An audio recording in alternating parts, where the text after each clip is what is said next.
ભેળસેડિયાઓ સામે કોર્ટનો મહત્વપૂર્ણ ચુકાદો। કતારગામની ડેરીના સંચાલકને 1 વર્ષની કેદની સજા સંભળાવાઈ છે। કોર્ટ દ્વારા ₹10,000નો દંડ પણ ફટકારાયો છે। 2011માં દરોડા દરમિયાન 7 કિલો નકલી ઘી ઝડપાયું હતું। ફોરેન્સિક રિપોર્ટમાં વનસ્પતિ ઘીની ભેળસેળ સામે આવી હતી। કોર્ટે લોકોને આરોગ્ય સાથે ચેડા કરનાર ગુનાને ગંભીર ગણાવ્યો છે।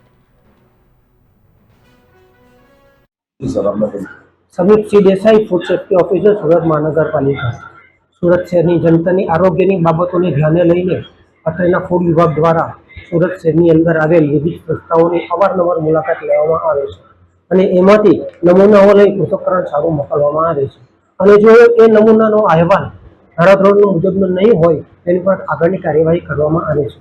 જેના અનુસંધાનમાં 2011ની અંદર અત્રેના ફૂડ સેફ્ટી ઓફિસર બી.આર. બ્રહ્મભટ્ટ સાહેબે કતારગામ ખાતે આવેલ પટેલ ડેરી એન્ડ ફરસાણ સ્ટોરની મુલાકાત લઈ એની અંદર જે ઘીનો જથ્થો હતો તે શંકાસ્પદ માલુમ પડેલો, જેનો નમૂનો લઈ બી.આર. બ્રહ્મભટ્ટ સાહેબે લેબોરેટરી ખાતે મોકલી હતો। લેબોરેટરીના રિપોર્ટની અંદર એવું માલુમ પડેલ કે એની અંદર વનસ્પતિ તેલનું પ્રમાણ વધારે છે, જેથી એ રિપોર્ટ ધારાધોરણ મુજબનો ન હોવાનો માલુમ પડતા બી.આર. બ્રહ્મભટ્ટ સાહેબે આરોપી વિરુદ્ધ કોર્ટમાં ફરિયાદ દાખલ કરેલી હતી।